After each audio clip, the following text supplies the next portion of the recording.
जय श्री कृष्ण मित्रों, मैं आपको आज भगवत गीता के 6ठे अध्याय का महात्म्य बताऊंगा।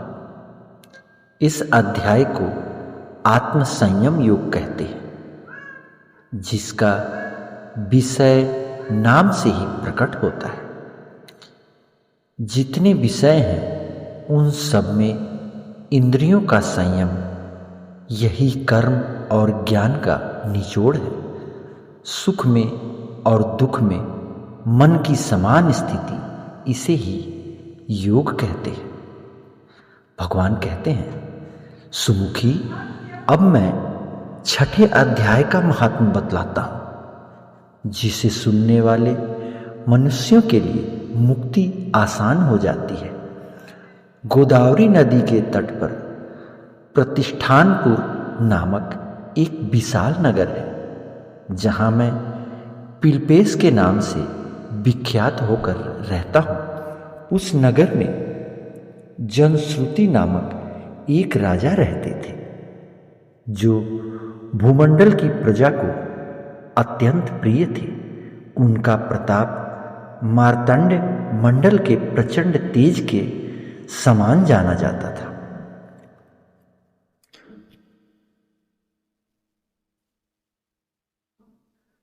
प्रतिदिन होने वाले उनके यज्ञ के धुएं से नंदन वन के कल्प वृक्ष इस प्रकार काले पड़ गए थे, मानो राजा की असाधारण दानशीलता देखकर वे लज्जित हो गए हो। उनके यज्ञ में प्राप्त पुरोडास के रसास्वादन में सदा आसन होने के कारण देवता लोग कभी प्रतिष्ठानपुर को छोड़कर बाहर नहीं जाते थे।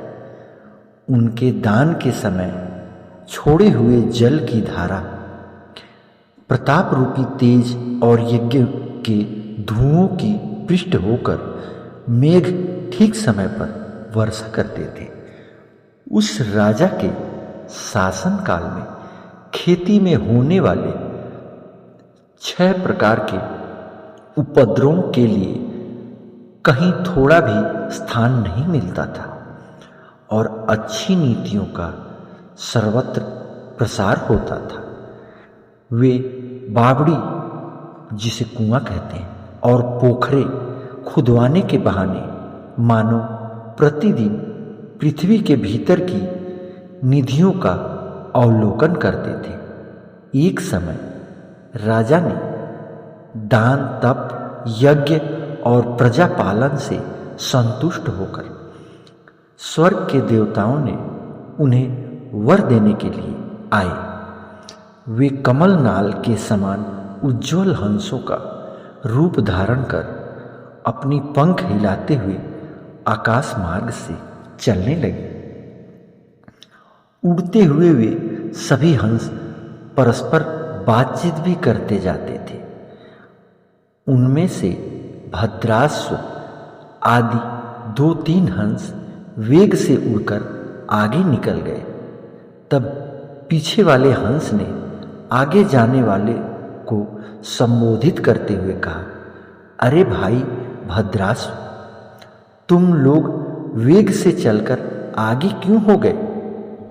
यह मार्ग बड़ा दुर्गम है, इसमें हम सबको साथ मिलकर चलना चाहिए। क्या तुम्हें दिखाई नहीं देता? यह सामने ही पुण्य मूर्ति महाराज जांश्रितु का तेज पुंज अत्यंत स्पष्ट रूप से प्रकाशमान हो रहा है। उस तेज से भस्म होने की आशंका है, अतः सावधान होकर चलना चाहिए। पीछे वाले हंस के ये वचन सुनकर आगे वाले हंस हंस पड़े और उच्च स्वर से उनकी बातों की अवहेलना करते हुए बोले, अरे भाई, क्या इस राजा जांश्रितु का तेज ब्रह्मवादिनी महात्मा रैक्व के तेज से भी अधिक तीव्र है? हंसों की ये बात सुनकर राजा जांश्रितु अपने ऊंचे महल की छत से उतर गए और सुखपूर्वक आसन पर विराजमान होकर अपने सारथी को बुलाकर बोले, आओ महात्मा रैको को यहाँ ले आओ। राजा का यह अमृत के समान वचन सुनकर सारथी प्रसन्न प्रकट करता हुआ नगर के बाहर निकला। सबसे पहले उसने मुक्तिदायिनी काशीपुरी की यात्रा की, जहां जगत के स्वामी भगवान विश्वनाथ मनुष्यों को उपदेश दिया करते हैं। उसके बाद वह गया क्षेत्र में पहुंचा, जहां प्रफुल्ल नेत्रों वाले भगवान गदाधर संपूर्ण लोगों का उद्धार करने के लिए निवास करते हैं। तदनंतर नाना तीर्थों के भ्रमण करता हुआ सारथी पाप नाशनी मथुरापुरी में गया। यह भगवान श्री कृष्ण का आदि स्थान है, जो परम महान तथा मोक्ष प्रदान करने वाला है। वेद और शास्त्रों में यह तीर्थ त्रिभुवनपति भगवान गोविंद के अवतार स्थान के नाम से प्रसिद्ध है। नाना देवताओं और ब्रह्मर्षि उनका सेवन करते हैं। मथुरा नगर यमुना के किनारे शोभा पाता है। उसकी आकृति अर्धचंद्र के समान प्रतीत होती है। वह सब तीर्थों के निवास से परिपूर्ण है। परम आनंद प्रदान करने के कारण सुंदर प्रतीत होता है। गोवर्धन पर्वत होने से मथुरा मंडल की शोभा और भी बढ़ गई है। यह पवित्र वृक्षों और लताओं से आवृत है। उसमें बाहर वन है। वह परम पुण्यमय था।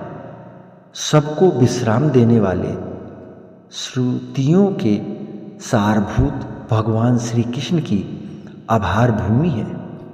तत्पश्चात मथुरा से पश्चिम और उत्तर दिशा की ओर बहुत दूर तक जाने पर सारथी को काश्मीर नामक नगर दिखाई दिया, जहां शंख के समान उज्ज्वल गगनचुंबी महलों की पंक्तियां भगवान शंकर के अट्ठास की शोभा पाती है। जहां ब्राह्मणों के शास्त्रीय आलाप सुनकर मूक मनुष्य भी सुंदर वाणी और पदों का उच्चारण करते हुए देवताओं के सामने हो जाते हैं। जहां निरंतर होने वाले यज्ञ धूम से व्याप्त होने के कारण आकाश मंडल मेघों से धुलते रहते पर भी अपनी कालिमा नहीं छोड़ते। जहां उपाध्याय के पास आकर छात्र जन्मकालीन अभ्यास से ही परिपूर्ण कलाएं स्वतः पढ़ लेते हैं, तथा जहां मणिकेश्वर से प्रसिद्ध भगवान चंद्रशेखर देहधारियों को वरदान देने के लिए नित्य निवास करते हैं। कश्मीर के राजा मणिकेश्वर ने दिग्विजय में समस्त राजाओं को जीतकर भगवान शिव का पूजन किया था। तभी से उसका नाम मणिकेश्वर हो गया था। उन्हीं के मंदिर के दरवाजे पर महात्मा रैको का एक छोटी सी गाड़ी पर बैठे अपने अंगों को खुजलाते हुए वृक्ष की छाया का सेवन कर रहे थे। इसी अवस्था में सारथी ने उन्हें देखा। राजा के बताए हुए भिन्न भिन्न चिन्हों से उसने शीघ्र ही रैको को पहचान लिया और उनके चरणों में प्रणाम करते हुए कहा, ब्राह्मण, आप किस स्थान पर रहते हैं? आपका पूरा नाम क्या है? आप तो सदा स्वच्छंद विचरने वाले हैं, फिर यहाँ किसके लिए ठहरे? इस समय आपका क्या करने का विचार है? सारथी ने ये वचन सुनकर परमानंद में निमग्न महात्मा रैक्व ने कुछ सोचकर उनसे कहा, यद्यपि हम पूर्ण काम हैं, हमें किसी वस्तु की आवश्यकता नहीं, तथापि कोई भी हमारी मनोवृत्ति के अनुसार परिचर्या कर सकता है। रैक्व के हार्दिक अभिवादन को आपदपूर्वक ग्रहण करके सारथी धीरे से राजा के पास चल दिया। वहां पहुंचकर राजा को प्रणाम करके उसने हाथ जोड़कर सारा समाचार निवेदन किया। उस समय स्वामी के दर्शन से उनके मन में बड़ी प्रसन्नता थी। सारथी के वचन सुनकर राजा के नेत्र आश्चर्य से चकित हो उठे। उसने हृदय में रैक्व का सत्कार करने की श्रद्धा जागृत हुई। उन्होंने 2 खच्चरियों को जूती हुई गाड़ी लेकर यात्रा करने की, साथ में मोती के हार, अच्छे अच्छे वस्त्र और 1,000 गौवें भी ले ली। कश्मीर मंडल में महात्मा रैक्व जहाँ रहते थे, उस स्थान पर पहुंचकर राजा ने सारी वस्तुएं उनके आगे निवेदन कर दी और पृथ्वी पर पड़कर साष्टांग प्रणाम किया। महात्मा रैक्व अत्यंत भक्ति के साथ चरणों में पड़े हुए राजा जानश्रुत पर कुपित हो उठे और बोले, रे शूद्र, तू दुष्ट राजा है, क्या तू मेरा वृतांत नहीं जानता? इन खच्चरियों से जुती हुई अपनी ऊंची गाड़ी ले आया, ये वस्त्र, ये मोतियों के हार और ये दूध देने वाली गौवें भी स्वयं ही ले जा। इस तरह आज्ञा देकर रैक्व ने राजा के मन में भय उत्पन्न कर दिया। तब राजा ने साप के भय से महात्मा रैक्व के दोनों चरणों को पकड़ लिए और भक्तिपूर्वक कहा, ब्राह्मण, मुझ पर प्रसन्न होइए। भगवान आपकी यह अद्भुत महात्म्य कैसा है? प्रसन्न होकर मुझे ठीक ठीक बताइए। रैक्व ने कहा, राजन, मैं प्रतिदिन गीता के 6ठे अध्याय का जप करता हूँ। इसी से मेरी तेजो राशि देवताओं के लिए भी दुस्सह है। तदनंतर परम बुद्धिमान राजा जानश्रुत ने अत्यंत पूर्वक महात्मा रैक्व से गीता के 6ठे अध्याय का अभ्यास किया। उससे उन्हें मोक्ष की प्राप्ति हुई। रैक्व पूर्ववत मोक्षदायक गीता के 6ठे अध्याय का जप जारी रखते हुए भगवान मणिकेश्वर के समीप आनंद मग्न होकर रहने लगे। हंस का रूप धारण करके वरदान देने के लिए आए हुए देवता भी विस्मित होकर स्वेच्छानुसार चले गए। जो मनुष्य सदा एक ही अध्याय का जप करता है, वह भी भगवान विष्णु के स्वरूप को प्राप्त होता है। इसमें तनिक भी संदेह नहीं है। और मित्रों, मुझे उम्मीद है कि आपको ये भगवत गीता का 6ठा अध्याय, इसका महात्म्य आपको पसंद आया होगा। और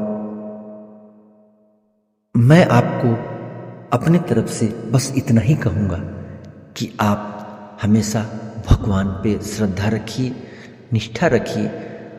2 मिनट का ही टाइम मिले, लेकिन मन लगा के उसमें भगवान को स्मरण कीजिए, जिससे आपकी सभी बाधाएं, सभी कष्ट तुरंत नष्ट हो जाएंगे और आप आने वाले जीवन में सुख, समृद्धि और यशस्वी होंगे, कीर्तिमान होंगे। आपकी प्रतिष्ठा बढ़ेगी और समय का खेल है, सब कुछ ठीक होता है वक्त के साथ। बस भगवान का भजन कीजिए और वक्त मिले तो जरूर भगवत गीता का पाठ कीजिए, जिससे आपके अंदर के विकार विचार जो होंगे वो सब नष्ट हो जाएंगे। आपको अच्छी अनुभूति प्रदान होगी और आपके सारे कार्य बनते चले जाएंगे। तो मित्रों, वीडियो मेरी पसंद आई होगी तो लाइक कर दीजिएगा, चैनल पे नए हैं तो सब्सक्राइब कर दीजिएगा और बेल वाले आइकन को ज़रूर प्रेस कर दीजिएगा और कमेंट में बताइएगा कि मेरी इस वीडियो से आपको क्या ज्ञान प्राप्त हुआ और मेरा भी मार्गदर्शन कीजिएगा, जिससे मैं आपको अच्छी अच्छी वीडियो लेके आऊँ जो आपको प्रेरित करे, उत्साहित करे, आपके हौसले बढ़ाए, आपको कामयाबी दिलाए। तो वीडियो को यहीं समाप्त करते हैं। अपना ध्यान रखिए, स्वस्थ रहिए। मिलते हैं एक नई वीडियो में गीता के अगले अध्याय के साथ। तब तक अपना ध्यान रखें। जय श्री कृष्ण।